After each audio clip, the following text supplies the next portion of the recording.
Assalamualaikum warahmatullahi wabarakatuh. Hai teman-teman semuanya, selamat datang kembali ya di channel Studio Horor. Bagi kalian yang baru saja bergabung atau mengunjungi channel ini, channel Studio Horor akan membahas berbagai cerita misteri. Tentunya dalam bentuk kemasan podcast.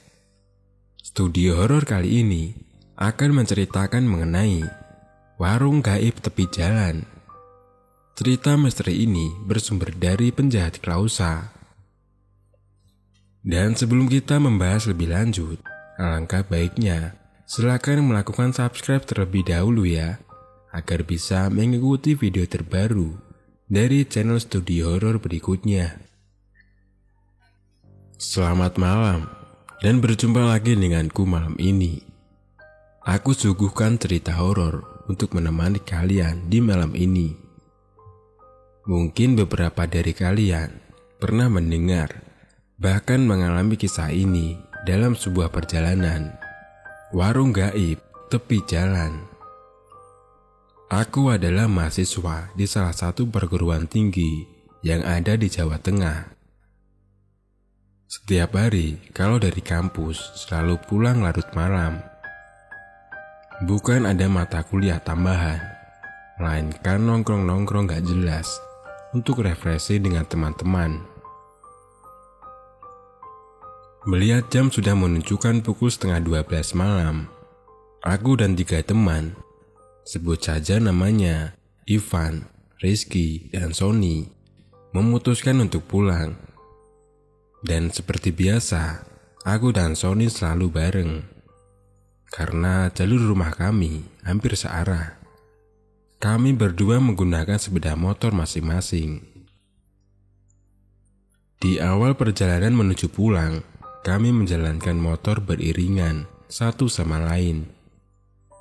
Malam kali ini ditemani hujan rintik-rintik yang dinginnya cukup menembus jaket dan membuat saya menggigil.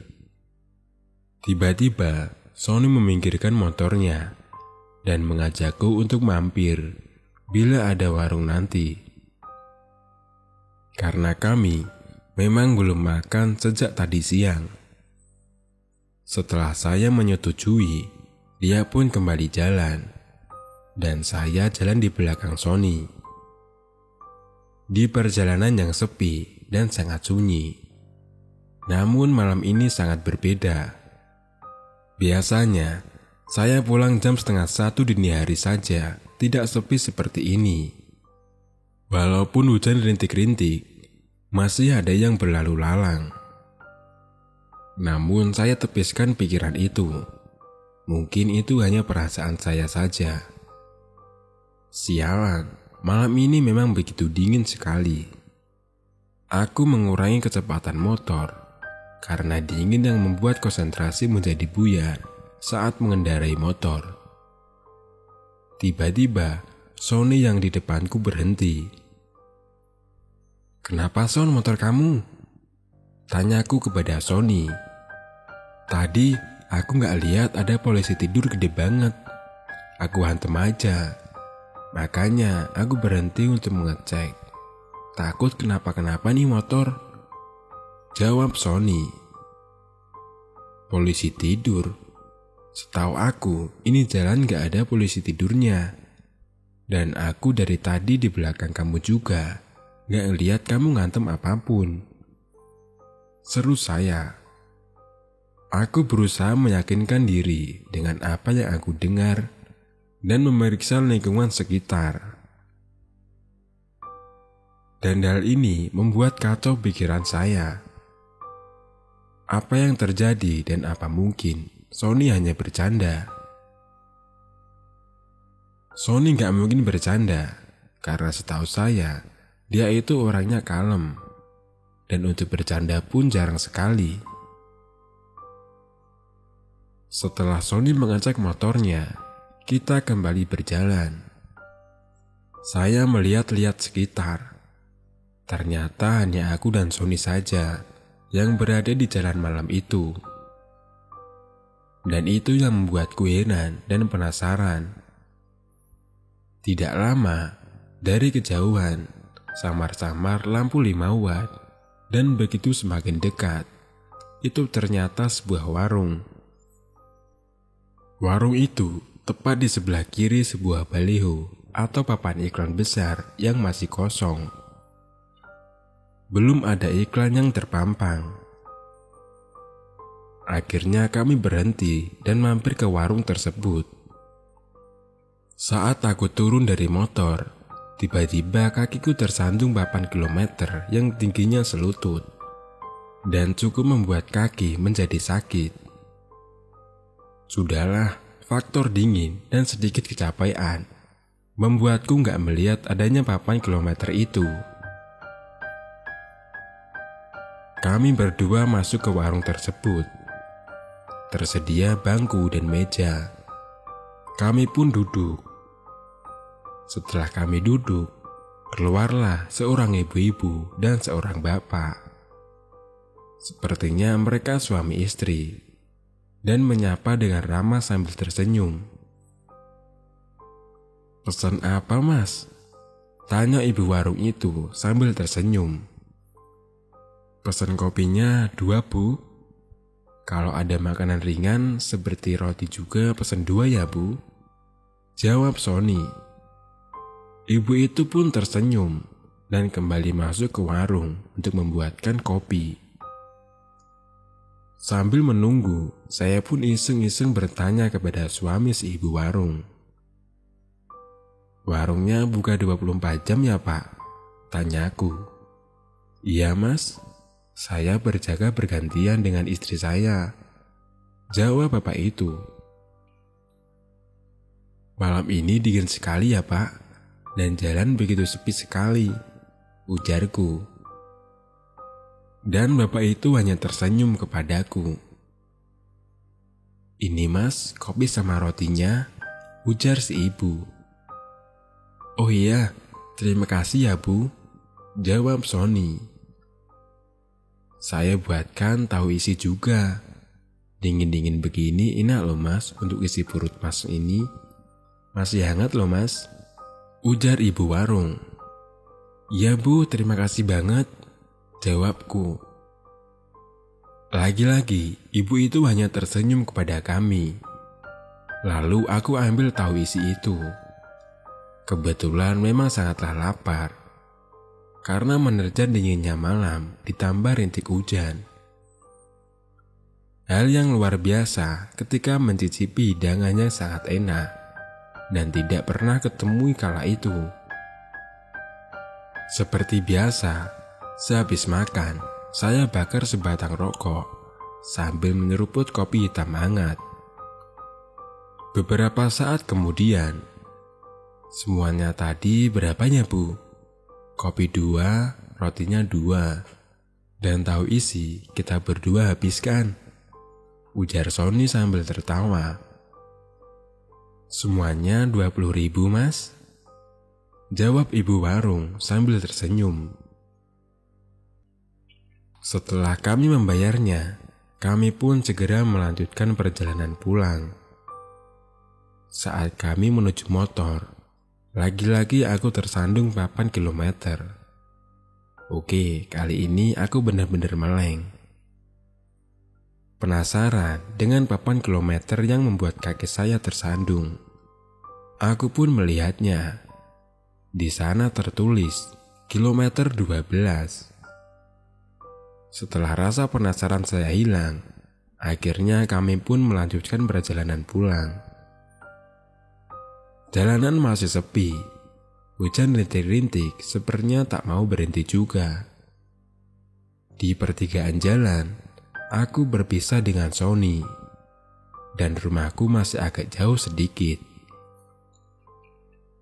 Anehnya, di jalan yang menuju ke rumahku tidak sepi seperti tadi. Ada beberapa kendaraan yang lalu lalang. Sialan, malam ini sangat aneh. Mungkin karena aku kelelahan ya, gumamku.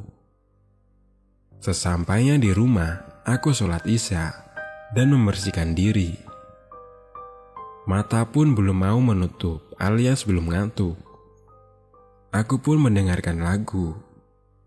Tiba-tiba HP saya berdering, ada panggilan masuk. Ternyata itu Sony. "Tadi kamu ngerasa aneh gak selama perjalanan pulang, Dit?" tanya Sony melalui telepon. Iya sih," jawabku. "Kirain aku doang, Dit.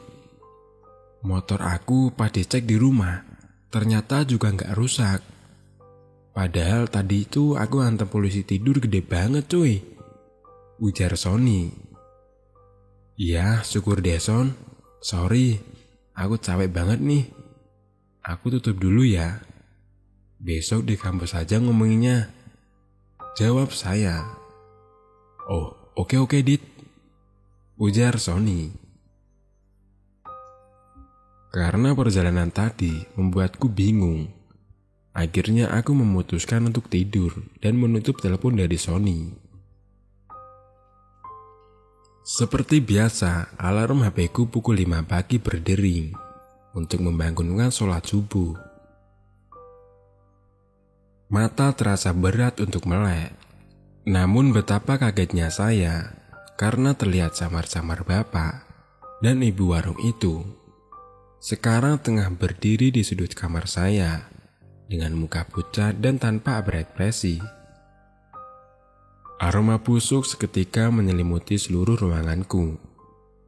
Aku mencoba fokus pada penglihatanku. Dan betapa terkejutnya aku saat melihat sebuah piring yang ada di tangan sosok si ibu. Sebongkah daging dengan belatung menggeliat terlihat di depan mata.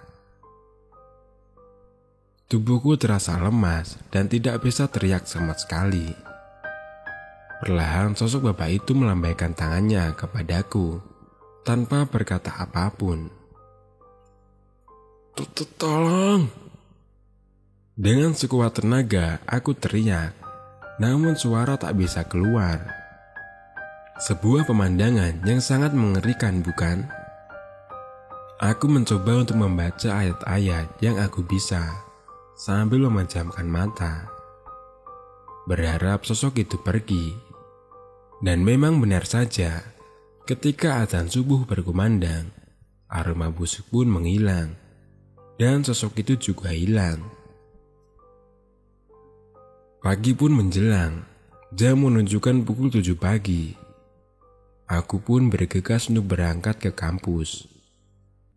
Saya berencana berangkat melewati jalan semalam dan melihat apa benar ada warung di situ.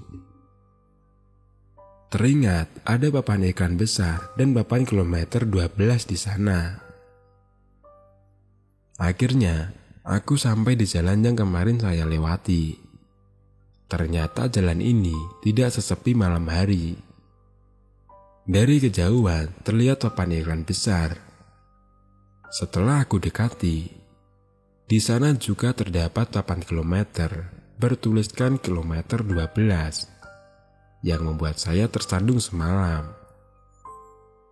Ya, tidak salah lagi. Ini tempat kami semalam mampir ke sebuah warung.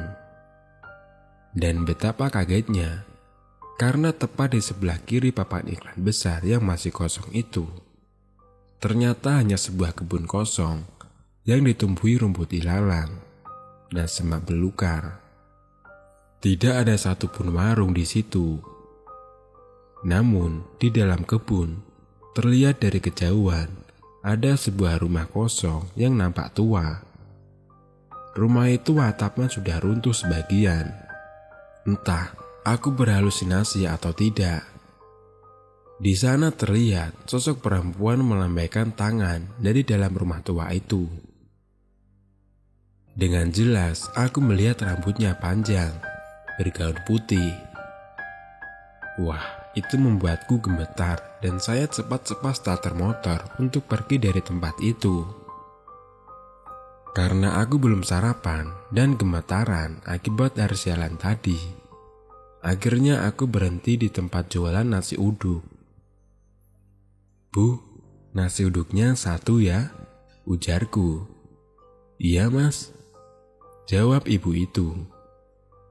Jalan sekitar sini pun sangatlah ramai. Apa mungkin bila malam hari serasa sepi sekali? Gumamku dalam hati. Ini mas nasi uduknya. Ibu itu memberikan nasi uduk pesananku. Iya, terima kasih ya bu, jawabku. Rasa penasaran membuatku bertanya kepada ibu itu. Bu, apa kalau malam hari jalanan ini sepi sekali ya? Dan tidak ada kendaraan yang lewat sama sekali? Tanya aku. Oh, tidak dek. Kalau malam di sini lumayan ramai. Apalagi ditambah truk-truk bermuatan yang diperbolehkan jalan di atas jam 10 malam. Jawab ibu itu. Oh, begitu ya bu, ujarku. Kenapa mas? Kok masnya pucat begitu? Sedang sakit ya? Tanya ibu itu. Dan akhirnya saya pun menceritakan kejadian yang semalam saya dan Sony alami. Dan ibu itu kemudian menjelaskan.